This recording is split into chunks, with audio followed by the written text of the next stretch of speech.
Brother Brian might have got the songs a little bit messed up in order, but it was almost beautiful timing in a way. When you think about our topic tonight, eagerly awaiting, I want to read this. I know we just sang it, but I want to read some of what is in this wonderful song because it's exactly what we're talking about tonight. It starts off so beautifully. This world is not my home. That phrase, that saying, that idea is going to travel all the way through this message, and it should travel all the way through our heart and all the way through our life. I'm just a passing through. Never forget that. This place is not forever. This place is temporary. My treasures are laid somewhere up beyond the blue. The angels beckon me from heaven's open door. I love the beginning of verse 2. We're going to talk a little bit about this tonight as well. They're all expecting me. Who is expecting you to be there? I know that many of us have people that have gone on before us. And I mentioned this, I believe, on Wednesday night, maybe earlier than that. When you look at the story of the rich man and Lazarus, we're given that story. We're told what the rich man said when he enters punishment, he enters torment. We're not told what Lazarus would say. But I think it wraps around something of what verse 2 is. They're all expecting me. They're all expecting me. What would our loved ones before us say about what we can be expecting after we draw our final breath? They're all expecting me, and that's one thing I know. My Savior, He pardoned me, and now I onward go. I know He'll take me through, and we're going to talk a lot about this as well, though I am weak and poor. Just up in glory land we'll live eternally. The saints on every hand are shouting victory. The songs of sweetest praise drift back from heaven's door, and I can't feel at home in this world anymore. Oh Lord, you know I have no friend like you. The key to all of this, the key to our entire life, if heaven's not my home, then Lord, what will I do? If heaven is not our home, then what life did we really live? If heaven's not our home, did we really run the race and win it? If heaven's not our home, boy, did we miss a perfect opportunity. Let's make sure heaven is our home, which is what we're talking about this evening. And then if you have a dog, you know the scene. I thought about putting one of my dogs on here, but they don't pose this well, so I had to find a stock one. But you know the scene. You come home from work or you've been somewhere, and all you see is your dog trying to look through every window, just everywhere. It's like they're just running crazy through the house because they're just so extremely excited to see you. And I know that Az and I had this wonderful girl named Rosie, and she would always, her thing, she wouldn't necessarily run to the window, but she'd hear the garage opening up, and she would run to the kitchen, and she would sit on a mat right there in front of the sink, and then she would just almost whine and wait for me to come through the garage door. And now we have this wild and energetic puppy named Xander that my wife graciously surprised me with. And he runs to the garage door and he proceeds to just lose his mind. As soon as he sees me walk through the door, he gets so excited, I'm not sure he remembers his name. And all day he just sits and he looks out the window and he waits and he waits and he waits. He checks the door, he looks outside. He's always trying to see exactly when my truck is going to pull in the driveway. It's like he's got GPS or something like that hooked up to know when I'm going to pull in. But he's always trying to see exactly where I'm at. He's always so excited. It's the highlight of his day. It's the bright spot in his day. It's something that he looks forward to and he waits for with eager anticipation because he knows that his father will soon be home. And he wants to make sure that he's ready. He wants to make sure that he's there so he doesn't miss him. Family, might I propose that the concept or the idea, this concept is something that we should also eagerly await in a similar manner. Yeah, you might be working or doing something in the house or at work. You might be out, but still in the front of our minds should be the idea, should be the thought of, I can't wait for Jesus to come back. I can't wait to be in heaven one day. Unfortunately, I'm not sure that a lot of people are eagerly awaiting the return of Christ. Whether they simply don't believe in Him and His return, or they simply don't give it any thought because they are too consumed, their lives are too full of things of this world. But again, let me propose this evening that I believe if we can keep our minds fixed on the idea of eagerly awaiting and what that means for us, it will help us through tough and challenging days. It will help us with the days where you doubt yourself and you deal with sadness or depression. It will help with the days where nothing seems to be going your way. It will help with all aspects of our lives and how we approach today and future days ahead. It will help because we will continually be reminded that the troubles of today are just that. They are troubles of today. They are temporary troubles, but heaven is eternal. The sickness of today is just that. It's just the sickness of today. It's temporary. And in heaven, there is no pain and there is no tears. They don't exist. This world can stink. This world can be absolutely no fun at all. And in a whole bunch of different ways, it can be that way. But heaven is the greatest place one could ever be. Merriam-Webster in that dictionary, they ain't got a word to describe how wonderful heaven is going to be. There's nothing that can describe the beauty of it and just the absolute wonderfulness that it is going to be when we get there. Therefore, when we deal with troubles of today, we need to step back, we need to take a breath, and remember that soon this will all be over, and we'll get to go enjoy the wonders that is heaven. And when you think about it, entering heaven is the moment that we spend our entire lives working to obtain. It's the moment that our entire life, it just all comes full circle, and you get face to face with, this is exactly what I've been trying to obtain my entire life, and here it is before me. Entering heaven is the moment that all of your worries that you have, all the cares that you've ever had, you get to cast them to the side because you are about to spend and enter the greatest place that there's ever been.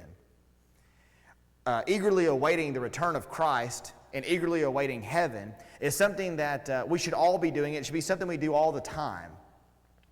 After all, as we talked about this morning and also on Wednesday night, you don't want to be surprised at his return and be caught unprepared. And we can see this as we look at the 10 virgins that are mentioned in Matthew 25, which reads like this, starting in 25, verse 1. Then the kingdom of heaven will be like 10 virgins who took their lamps and went to meet the bridegroom. 5 of them were foolish and 5 were wise. For when the foolish took their lamps, they took no oil with them. But the wise took flasks of oil with their lamps. And the bridegroom was delayed. They all became drowsy and slept. But at midnight there was a cry, "Here is the bridegroom. Come out to meet him." Then all those virgins rose and trimmed their lamps. And the foolish said to the wise, "Give us some of your oil, for our lamps are going out." But the wise answered, saying, "Since there will not be enough for us and for you, go rather to the dealers and buy for yourself." And while they were going to buy, the bridegroom came, and those who were ready went in with him to the marriage feast. And the door was shut.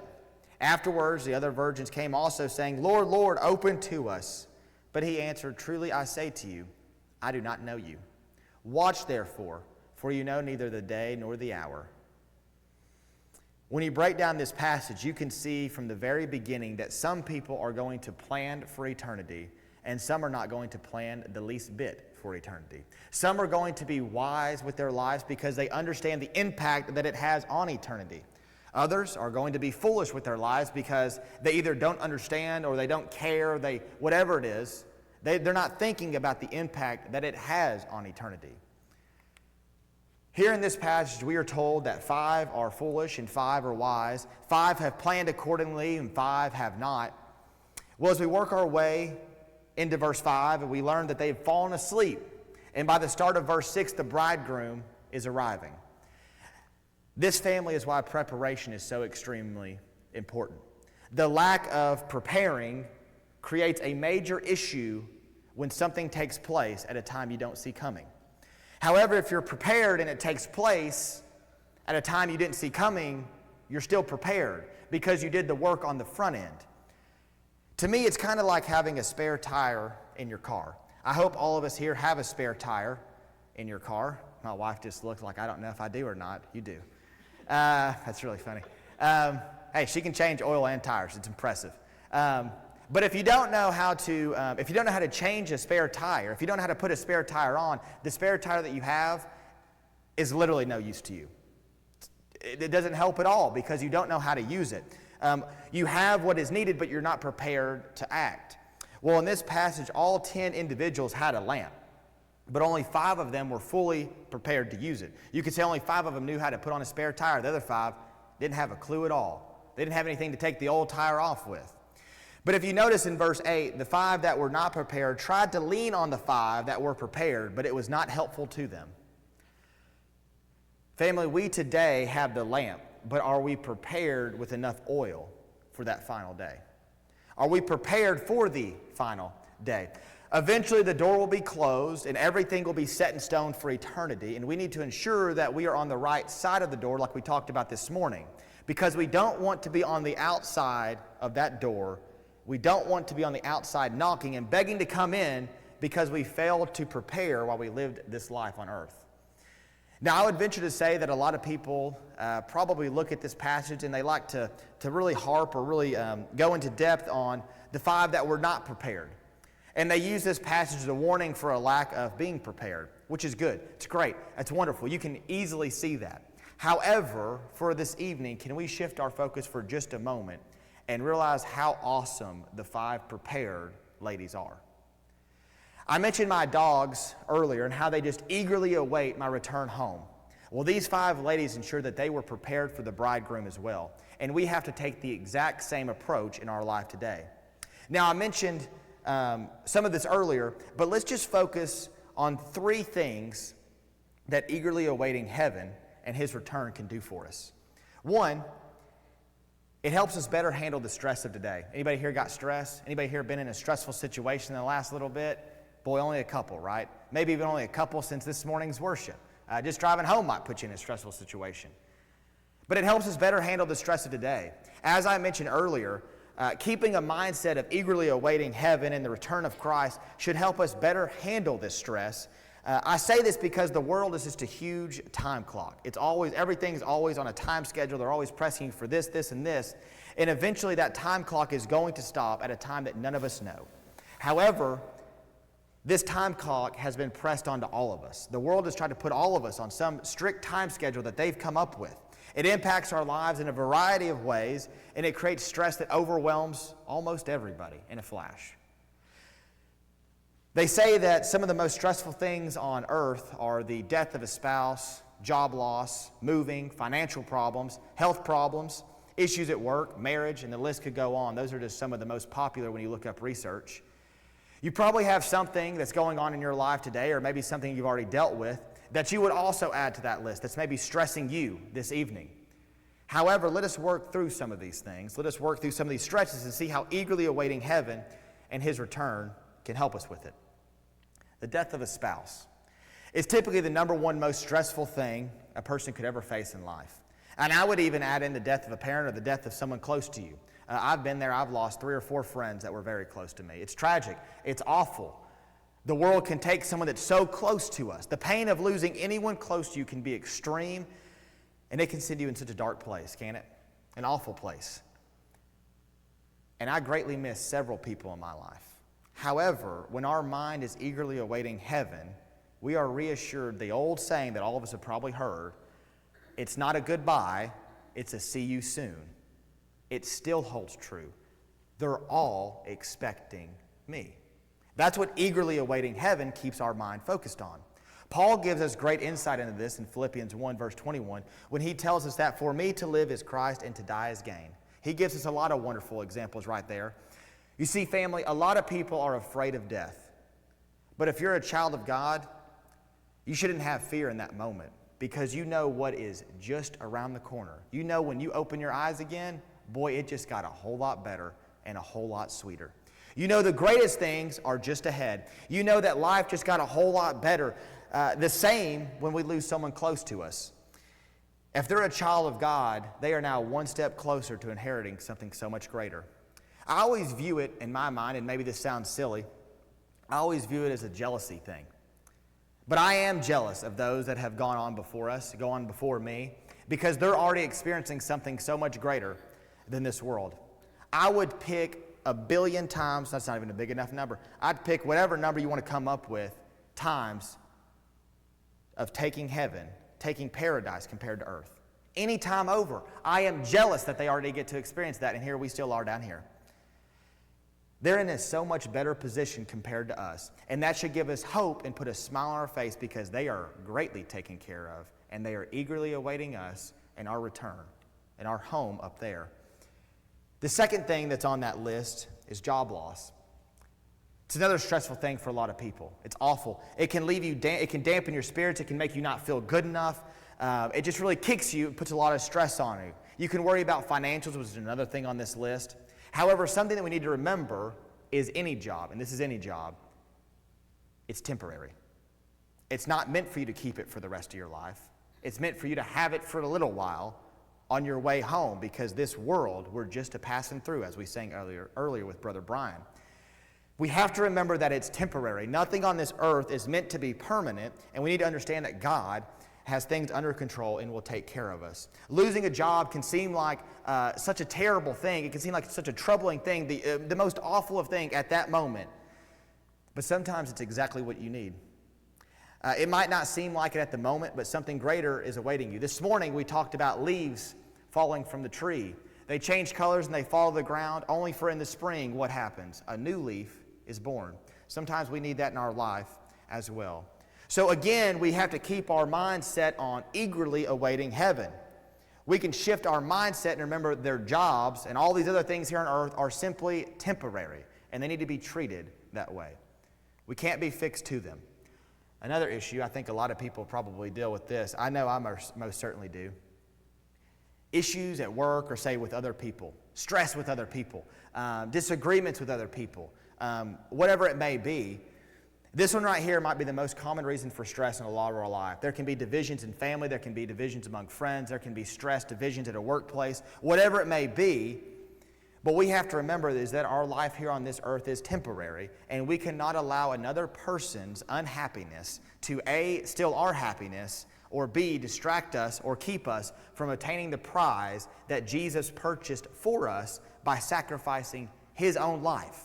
Too much has been sacrificed for us to allow someone else's unhappiness to steal our unhappiness and distract us from what is ahead of us. Way too much has been sacrificed for us. And again, when we face moments at work or another area of life, let us remember that those stressful situations are just what? I'm going to say it a whole bunch tonight. They're just what? They are temporary. They may seem like they're going to stick with us for the rest of their life. It's going to seem like you can just never get out of that stressful situation, but they're what? They are temporary. In my opinion, when we face trials of any kind, we should take a moment and we should pause. And we should remember how blessed we are to have a hope of heaven. One thing that I always do, and you can tell when I'm stressed out, I normally get kind of quiet, and then all of a sudden, I just start laughing.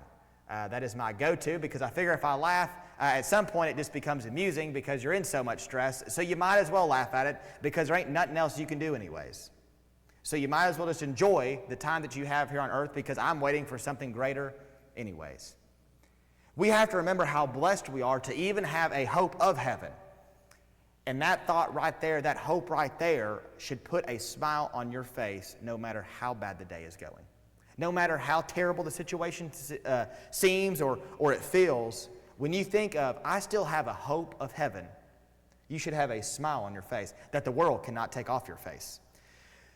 When you stop and you think about how much better heaven is going to be compared to whatever stressful situation you find yourself in, you can't beat it. Oh, they can press your buttons. They can just pile the stress on you. But don't let it consume you, because heaven is what? Well, it's just around the corner. It's so much closer than what we think. And what we're currently dealing with is what? It's temporary.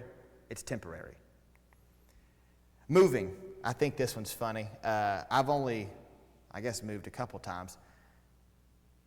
Moving's not fun, is it? People today can become so consumed with earthly things. They can be consumed with just numerous things. But we must remember this. Here we have no lasting city, but we seek the city that is to come, Hebrews 13:14. You hear all the time, and I'm sure some of us here have said it. I think I've probably said it myself. I hate moving. I can't stand it. I don't ever want to do it again. Trust me, I don't want to pack the boxes again. But guess what? I got some news for all of us here. We're all moving one day. whether we want to or not. But you know what the beautiful part is? I don't like packing the boxes. I don't like loading them up in a U-Haul or a trailer. That ain't no fun. But what's beautiful is the best part, we don't have to worry about packing, and we don't have to worry about making arrangements at our new home. It's already been picked out. It's already been selected, already been paid for. Because someone's already taken care of it. Someone is Jesus.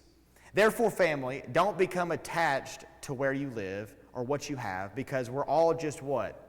Visitors. We're all just passing by. We're just temporarily living here, and we're passing by for a short while onto our eternal home that never fades away. It never goes away.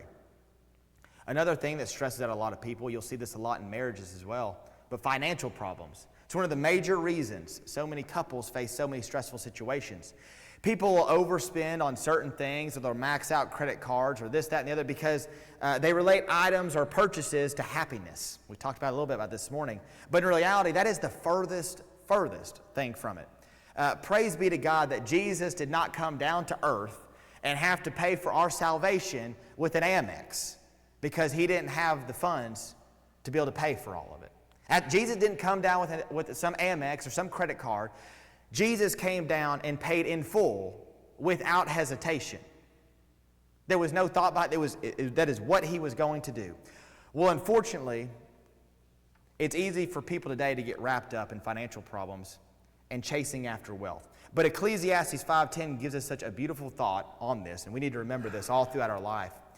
He who loves money will not be satisfied. Boy, don't you think the world needs to hear that more often? He who loves money will not be satisfied with money, nor he who loves wealth with his income. This also is vanity. Financial situations can happen from a variety of things. But if we find ourselves in a financial situation because we thought money would bring us satisfaction, we've got to switch our mindset again. Also, if you find yourself in a financial situation that is maybe somewhat outside of your control, like some of our brothers and sisters have faced after this hurricane and all that other stuff, we have to remember Hebrews 13:5, especially the ending, which says this: keep your life free from the love of money and be content with what you have, for he has said, and this is key for all of our life, no matter what the situation is, I will never leave you nor forsake you. He's not going to leave us. He's not going to forsake you. And just like waiting for heaven should bring a smile to your face, the end of Hebrews 13:5 should always bring a smile to your face, because he's not going to leave you. The world, your best friend forever, might leave you over an argument. Jesus ain't leaving you. He's going to be there for you. Now, if you remember a few weeks back, Dale spoke on, probably been more than a few weeks. It might even be a few months. I don't know. I'm terrible with time. It's been a while. But if you remember a few we'll say weeks, because I guess that could apply to months too. I don't know. Dale spoke on money and the evils from it. But it's not money specifically that is evil, if you go back and you remember that lesson. But instead it is the what? The love of money that is evil. The middle of this verse should be key for all of us. Be content with what you have. Again, just pause for a moment and think about our lives today and how much more special it will be in such a short time period away. I always say the phrase, living the dream, when someone asks me how I'm doing. How you doing today, Jacob? Living the dream. And they say, how's it going? And I was like, I don't know, trying to figure out if it's good or a nightmare. I hadn't figured it out, right? They're both a dream. But I always say living the dream. But in reality, I'm not living the dream yet, because I'm not living the dream until I reach heaven. That is when life is really living. That is the highlight of our life, is when we reach heaven. And oh, what a marvelous day that will be. Therefore, let's be content with what we have, and let's eagerly await the prize that is before us. Another one, and this gets a lot of us as well, we've all faced this in life, health problems. It's a huge stress. From being the caretaker of someone or worrying about your own health, from physical health problems to mental health problems that we see today, all of it can stress a person out to the max. Thankfully for us, the health problems that can attack us today, they are what? They're temporary, aren't they? They're temporary. They might steal our loved ones from us, terrible, but they can inherit something so much greater if they belong to the Father. Wonderful. They might cause us to feel awful or weak, but just remember, we get a new body one day. Regardless of what health problems might come your way, I think we can all agree on one thing. Praise be to God that this is not our forever body. Praise be to God for that. We have a new one awaiting us. We have something better awaiting us. Therefore, let us remember that a joyful heart is good medicine. That's why you shouldn't let someone steal your joy. But a crushed spirit dries up the bones. Again, life is going to throw a lot of curveballs at you, but a joyful heart is the medicine. Why a joyful heart? Because we can remember, and I'm going to keep saying it, this is all temporary and it will soon pass. Don't allow this world to steal your joy and leave you with a crushed spirit that is of no service to you. Instead, let's remind the world that we are eagerly awaiting something so much greater. Another one that stresses a lot of people, and it's really saddened me, especially recently with what's been going on, I guess, kind of around me, but not personally, outside of that. Marriage. So definitely not personally. Marriage is good. As soon as I said that, I was like, well, that's a bad phrase to say. We're all good, I promise. Tongue slip. We'll have a talking, I guess, on the way home. Potentially one of the saddest things that I've seen recently, though, is just broken marriages. Broken marriages. Praise be to God, I'm not dealing with that. Or lost marriages because people have decided they want to stop caring. They want to stop trying. We're just going to stop talking to one another because we just don't get along no more. It just eats at my heart that the world has forgotten, or just simply don't care, I guess, what the real meaning behind marriage actually is. Unfortunately, this thought has kind of proceeded to creep in, or can creep in, to some of the minds of people who proclaim to be Christians. It's sad. A strong marriage creates a strong family. A strong family creates an environment for spiritual growth. A strong spiritual growth leads to us obtaining heaven through the sacrifice of our Savior. Let us remember one of the meanings behind marriage, which can be found in Malachi 2:14-15. I don't think we talk about this enough. The Lord was witness between you and the wife of your youth, to whom you have been faithless, though she is your companion and your wife by covenant. Did he not make them one? He made us one. With a portion of the Spirit in their union. And what was the one God seeking? This right here is the key. Godly offspring. Godly offspring. So guard yourselves in your spirit, and let none of you be faithless to your wife of your youth.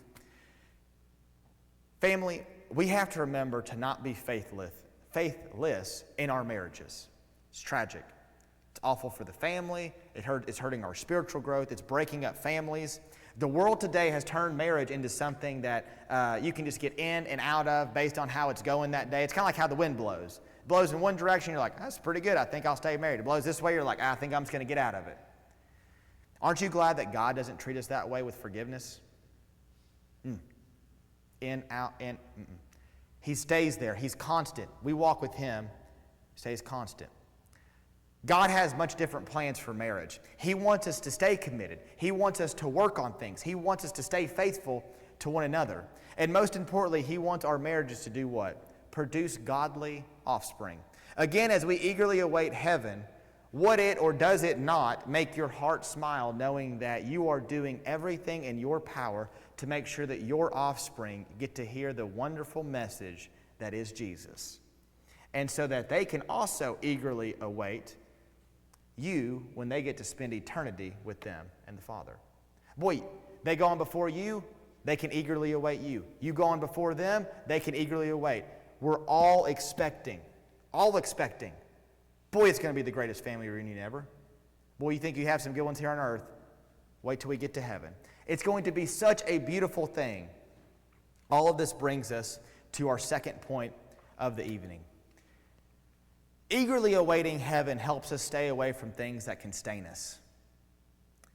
There are so many different things that you can get wrapped up in this world today. But when your mind is constantly fixed on the concept of, I'm eagerly awaiting something better, I'm eagerly awaiting something greater. We got a brother here. I told him I was going to have to make up an Alabama joke since he's an Alabama fan. I told him I used all of them this morning. I love when Tennessee beats Alabama. It puts the biggest smile on my face.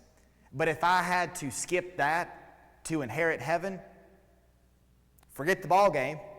I'm picking heaven any day of the week. Any day of the week.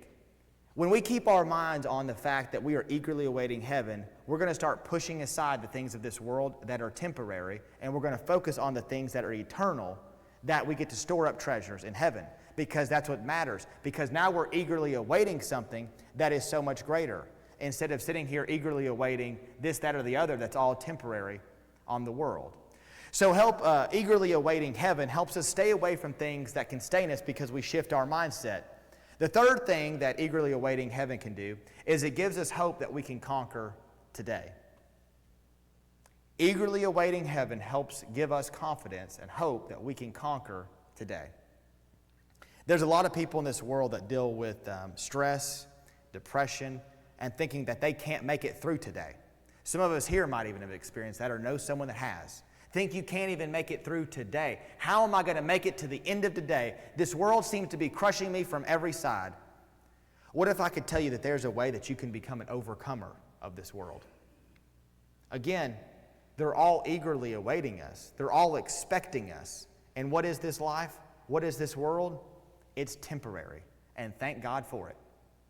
Thank God for it. Because now we have something better. These pews are great. The triple lumbar. Al used to always talk about that wonderful triple lumbar. It's so nice to sit in. Can you imagine how much more wonderful worship is going to be up above than it is here? Oh, it's going to be beautiful. It's going to be wonderful. Can you imagine a place where there's no more pain and there's no more suffering and there's no more tears and there's no more death? It's just eternity with the Father. That's why our mind should be eagerly awaiting heaven. We can become so consumed with the things of this world, and we get wrapped up in this mindset of, I've just got to get done with this list like we talked about this morning. This, and this. It's not about that. It's about eagerly awaiting what is to come, because that way we're always prepared. Always prepared. It's the spare tire in your car. You got to know how to use it. He has given us, I forgot my Bible down there. He's given us the text. He's given us the message. He's given us the plan. He's given us what we need. We got to know how to use it. We have to know how to apply it. This evening, I'm not sure where you're at. I'm not sure if you're eagerly awaiting heaven or if you're dreadfully awaiting that return because you're not prepared. But if you're not prepared and you're dreading that return, or maybe you're not even thinking about that return, same thing I said this morning. Why wait any longer? Why hesitate? Something greater is ahead of us. I don't care what the best day of your life is, heaven is better. And I don't care what the worst day of your life is, hell is most definitely worse. But we don't have to go there. The 10 virgins that we talked about at the beginning, 5 were foolish and 5 were wise, 5 were prepared and 5 weren't. You can read that text, and I don't think there's a one of us that would pick to be one of the 5 that were foolish and unprepared. If that's not good enough, then why should our life and why should we put our soul at stake? Let's make sure that we are all prepared. And if you need help getting prepared, whether you have already accepted Christ and maybe now you've drifted away and you need to come back, you got to figure out how to put that spare tire back on, or whatever phrase you want to use. We can help you with that. We can pray with you. We can talk with you. We can study with you, whatever it may be. If you're struggling to eagerly await because you're not sure of your fate, because you haven't put on Christ, you haven't committed your life to Him, now is the perfect time. There is no better time, because that is exactly how you become an overcomer of this world. That's how you become a conqueror. This world thinks it's tough. This world thinks it can hold you down. This world thinks it can win. It can't. 1,000% guarantee you win when you're on God's team. 1,000%. There is no loss. He ain't lost yet, and he ain't going to lose. And that's the team that you can be on, and that is the Savior that you have the opportunity to live the rest of your life with. So if you have a need this evening, we encourage you to come forward as we stand and as we sing.